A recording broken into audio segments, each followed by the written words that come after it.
बिहार में आनंद मोहन पर गठबंधन का दांव। आनंद मोहन की रिहाई पर बीजेपी ने क्यों साधी चुप्पी? क्या राजपूत वोट बनी मजबूरी? बिहार के बाहुबली पूर्व सांसद आनंद मोहन सिंह फिलहाल पैरोल पर रिहा हैं, लेकिन उनकी रिहाई का रास्ता भी अब साफ हो चुका है। बिहार सरकार ने आनंद मोहन की रिहाई की अधिसूचना जारी कर दी है। आनंद मोहन की रिहाई के मामले को महागठबंधन की महाचाल मानी जा रही है, क्योंकि माना ये जा रहा है कि जेडीयू और आरजेडी गठबंधन की सरकार ने आने वाले लोकसभा चुनाव के मद्देनजर राजपूत वोटों को लेकर बड़ा दांव खेला है। हालांकि हर मुद्दे पर नीतीश सरकार पर हमलावर बीजेपी इस मुद्दे पर ज़्यादा कुछ बोलने से शायद बच रही है। बीजेपी ने इतना तो जरूर कहा कि इससे जेडीयू को नहीं बल्कि आरजेडी को फायदा होने वाला है, लेकिन वो सीधे तौर पर आनंद मोहन पर हमला करने से बचती नजर आ रही है। राजनीति के जानकारों का मानना है कि बिहार के फॉरवर्ड क्लास में बीजेपी काफी मजबूत है।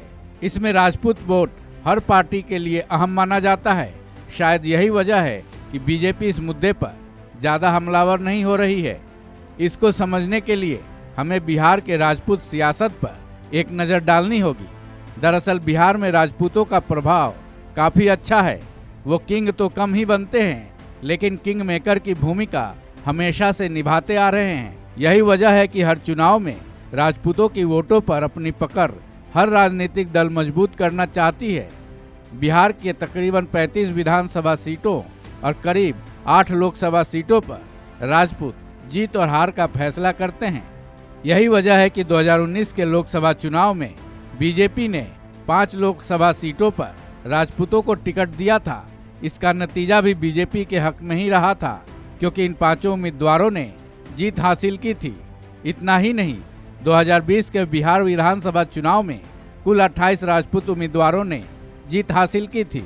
इनमें बीजेपी से 15, 2 जेडीयू से, 7 आरजेडी से, 1 कांग्रेस से और नई पार्टी वीआईपी पार्टी से 2 और 1 निर्दलीय राजपूत उम्मीदवार रहे।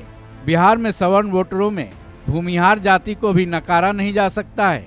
जहां तक भूमिहार जाति की बात है, वह पारंपरिक रूप से बीजेपी के वोटर हैं।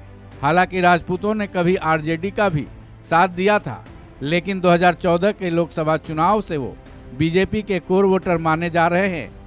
अब बीजेपी की मजबूरी ये है कि बिहार बीजेपी में राजपूत का कोई बड़ा चेहरा नहीं है। वहीं महागठबंधन का भी राजपूत समुदाय में पकड़ उतनी अच्छी नहीं मानी जाती है। ऐसे में शायद इसलिए ऐसा माना जा रहा है कि आनंद मोहन सिंह फिलहाल जितने महागठबंधन के लिए मजबूरी बन चुके हैं, उतने ही बीजेपी के लिए भी। तभी तो बिहार के सीएम नीतीश कुमार ने उनकी रिहाई कर अपना दांव चल दिया है। शायद बीजेपी भी इसीलिए शांत दिख रही है कि आनंद मोहन सिंह के मुद्दे पर ज़्यादा हमलावर होने से राजपूत समुदाय में कहीं उनकी पकड़ ढीली ना हो जाए। इस खबर में बस इतना ही। बाकी अपडेट्स के लिए जुड़े रहिए वन इंडिया हिंदी के साथ।